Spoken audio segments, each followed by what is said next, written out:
Exciting times. I've got book mail.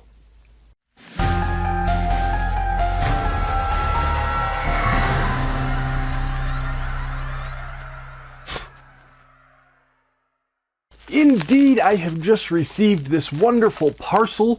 This is the Nightworms package for April of 2025. Nightworms, of course, being the horror book subscription service that sends one of these wonderful packages every month.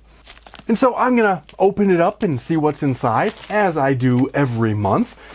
In case you're new here, welcome, and I'm going to say some of the same things I always say while I'm opening this up. And those include that this is a horror book subscription service that every month sends us 2, sometimes more, but usually 2 horror novels along with some extra goodies. And I always open them up and discuss whatever I find inside here on this channel. I also talk about horror movies and everything else that's spooky, so make sure you subscribe and ring my bell. Click the thumbs up if you like the video, all those things. If you're interested in any of the books that come out of this package, I have put purchase links right down there in the What's It so you can find copies for yourself.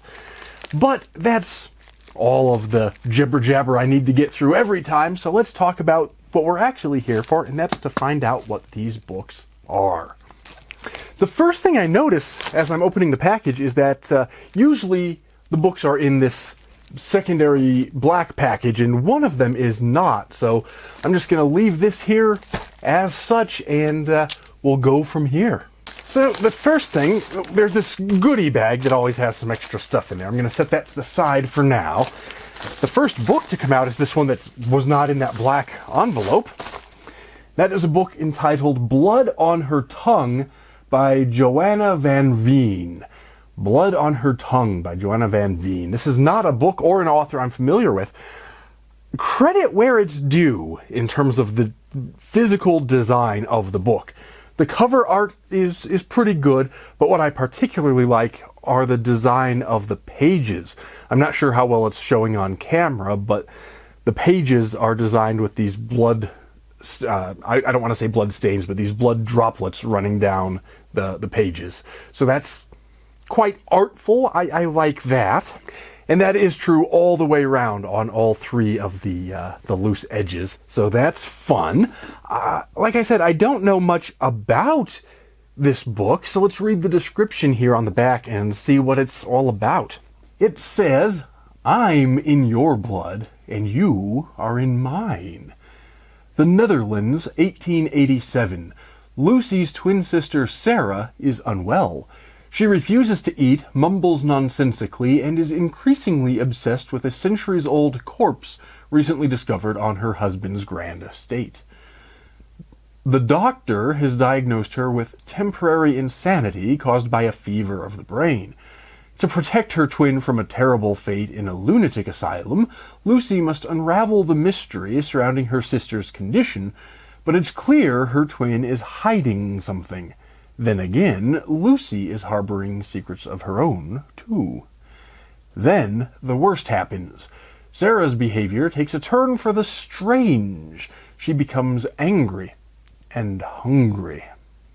Lucy soon comes to suspect that something is trying to possess her beloved sister. Or is it madness? As Sarah changes before her very eyes, Lucy must reckon with the dark, monstrous truth or risk losing her forever. So I quite like the sound of that, based on the title, Blood on Her Tongue, and the bloody design of the pages. My first inclination, and that also sort of aligns with the late 1800s setting in the description.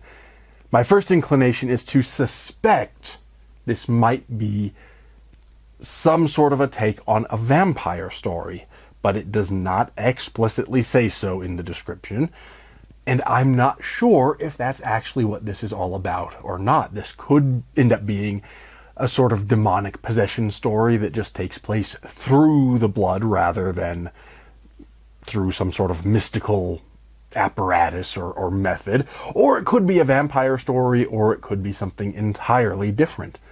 Not really sure, but I actually like that because this sounds like it gives us a sort of a gothic mystery to set things off, And I enjoy a good mystery. I don't like to know necessarily everything about the big bad or the monster or the evil in a horror story.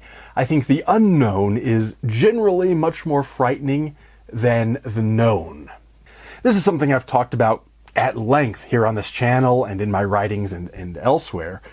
The idea is that once you can name the monster and say ghost or skeleton or werewolf or vampire or whatever it might be, you can naming things has power. Once you know what it is, then you can adapt your thinking and your behavior and start to figure out how to deal with it. If, on the other hand, you witness something completely alien and strange, sort of amorphous and unknown, then you don't know what to do, because the method you might use to deal with a vampire is different from a skeleton or a ghost or a demon or any of those things. And so, but plus the mind can conjure something generally much more frightening than whatever ends up being in reality or on the screen or on the page. So the unknown is that more frightening kind of horror, and the Gothic subgenre deals with it well, and that sounds like what this is. It sounds like it follows some of the familiar tropes of the Gothic, but also some unusual things and some different things. And even though we all know Gothic stories, it sounds like it puts some twists on it that we haven't perhaps seen quite so many times before. So I am quite looking forward to giving this one a try.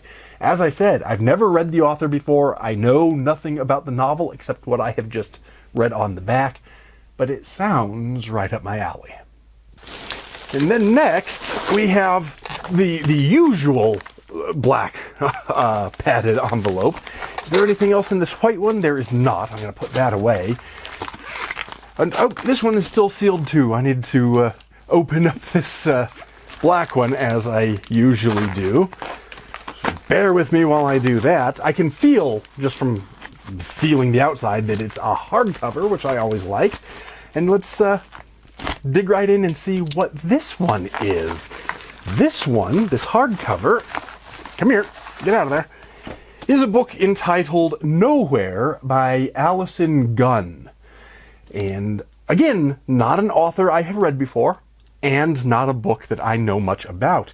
I do like the woodland setting on the cover with somebody just peeking around the edge of one of those trees, as one ought to do when one is in the woods. You have to peek around the edge of the trees. That's I think, a requirement. But as I say, it's not a book that I'm familiar with.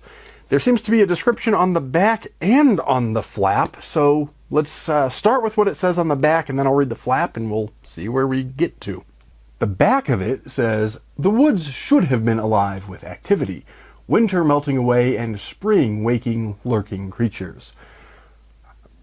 I pause for a moment just to share the thought that for most people, that's probably a less likely season for a horror story. People tend to think of autumn or winter as the creepier, spookier, scarier, harsher seasons, and spring is the time of joy and rebirth and renewal.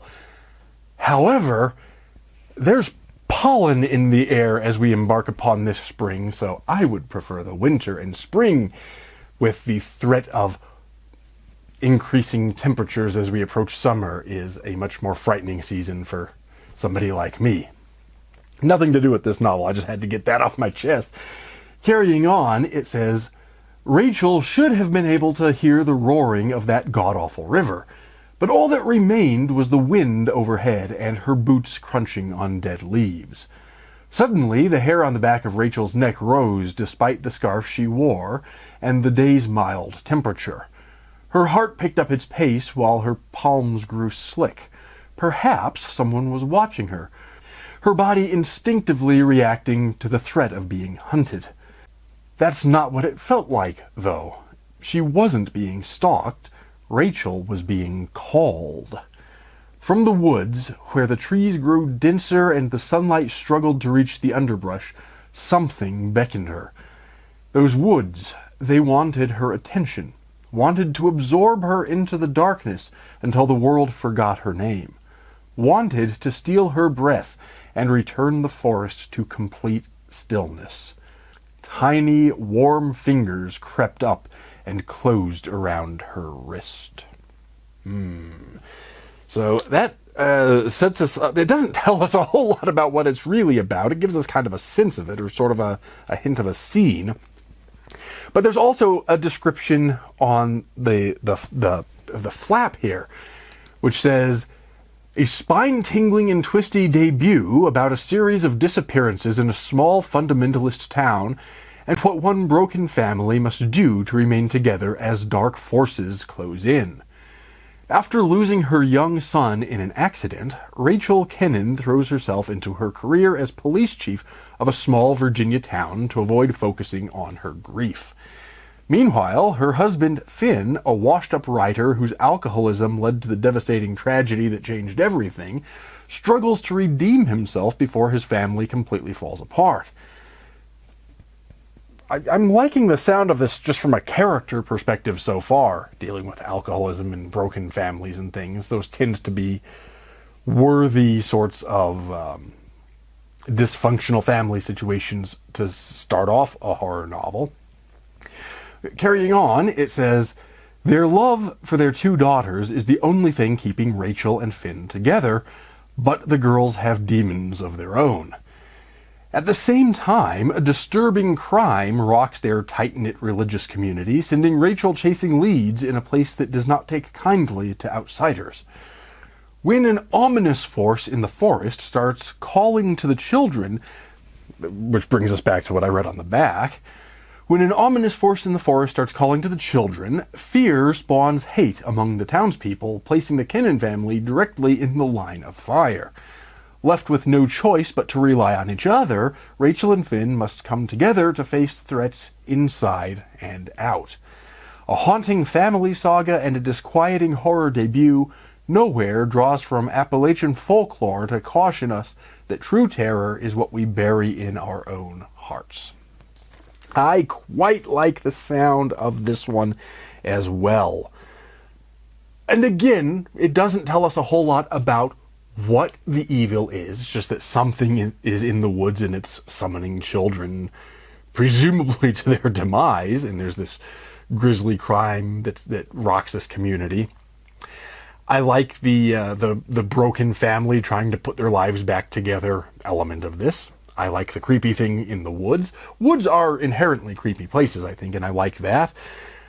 I like the small town trying to figure out how to keep their community together when they're not sure, presumably, who they can trust, and perhaps they react in, let's say, a less than ideal way and start to distrust members of their community rather than figuring out what the evil actually is. All of these elements are, well, let's say, I think they're familiar in the horror genre. We've read these tight-knit communities that get rocked by a tragedy and fall into distrust. We've read broken families. We've read evil things in the woods. But I think the blend of them sounds quite good. Presumably, this will also take us in some different directions that we haven't read a million times before.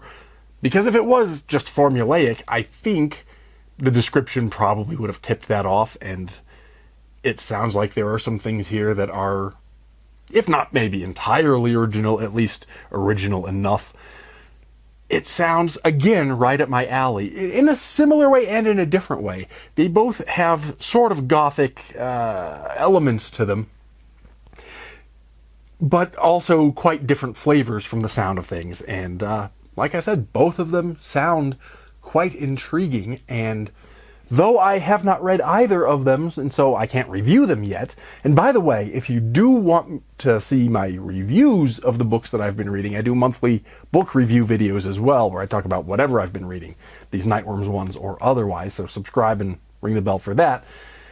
Never mind that for now. I can't review these yet because I haven't read them yet, but based on the descriptions and the cover art and what little I do know about them, this sounds like a really good month from the Nightworms people. So I'm a happy little horror nerd indeed so far, but we're not quite finished yet. I set this aside a moment ago, this extra little goodie package that always has some wonderful things in it. Let's tear that open and see what's inside here. The first item is a beverage of some sort. This is Monster Mocha. This is from the Haunted Cups Coffee Company. It says this is a Haunted Overload Roast. So it's some sort of a mocha flavor. It's ground rather than a whole bean. I have a grinder, but that's also convenient. Sniffing at it, I can't get a whole lot of scent out of this little vent hole, but it smells like a pretty good roast. I'm not really detecting anything other than coffee. I'm not really detecting the mocha flavors, but presumably they are present, and I always like to get a good coffee because you need the caffeine to get through the day, and you also, if you're anything like me, need some caffeine at night as well because, well, as I say, if you're anything like me, after putting in a really long day trying to work on all my various projects, sometimes I also want to stay up for a few more hours and get some reading done, and neither the work nor the late night reading are likely to happen without some caffeine, so I am always happy that they are thoughtful enough to include usually a coffee, sometimes a tea in these packages. But of course there's still a little bit more. There's all the paper things that come out of these, and there's usually some good stuff, so I'll go through it quickly, but we will go through all the stuff. The next item is the bookmark. We have what looks like a tree and a heart. Maybe not even a tree. Maybe it's just a pattern. Either a tree or a tree-like sort of a pattern with a heart and a drop of blood. And it says Buried Hearts. This is Nightworms, April 2025. So presumably that's actually meant to be an upside-down heart and a tree root system, and it's buried, presumably, is the correct interpretation of the artwork. Regardless, we now know that the theme for this month is Buried Hearts, which seems appropriate to these books dealing with broken families confronting some kind of an unknown evil. So that seems like a good title for this month's package. The next item is a book plate. This one belongs to Blood on Her Tongue. I'll actually affix it later, but I'll put it just in the cover for now so it doesn't get lost. So that has become an autographed copy, and I will say, before I put this away, I actually really like the design of this book plate, the full color with the title of the book on it. They put some effort into the book plate itself, which is not necessary. A plain sticker with the author's autograph on it is sufficient to make me happy, but that they took some extra effort and put the full color design and the book specific design, that was a nice touch. I like that. Carrying on, the next item is this little pamphlet that just tells us what all of this stuff is in the package. I won't read that right now because we're seeing all the stuff. The next item looks like a sticker.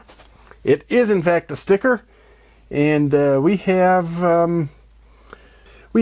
these flowers on sort of a vine that look like skulls. There in fact are some flowers that look like skulls and others that look like monkeys and interesting types of flowers. Look them up if you're interested. But that's what this is in a artistic stylized format. And the roots coming down, or the rest of the vines coming down, spell out the word horror appropriately enough.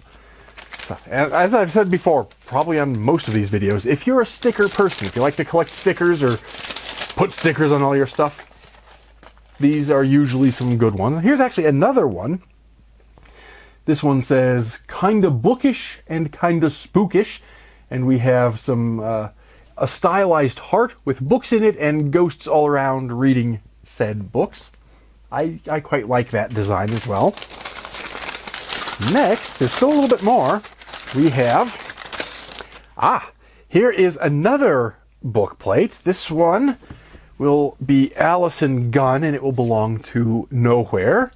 So I will put that in that cover. So both of them thus have become autographed copies. A nice little treat there.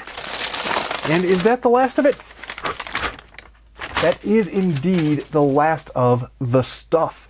So I think this was a really successful month from the Nightworms people. Both of the books, Blood on Her Tongue and Nowhere, sound like the kind of thing that I would enjoy reading. I quite like the physical design of this one. I like the coffee, the stickers and everything. It all looks pretty good. I am excited. But the good thing and the bad thing is that means that our time together is coming to a close. That's the unfortunate part. The good part is that means I'm going to head off and start reading one of these books. Or maybe finishing the book I'm currently reading. One way or the other, I think it's time for me to sign off and do some of that reading, which y'all also ought to do. Read a book. Read more books. Read horror books specifically, but read a little bit of everything.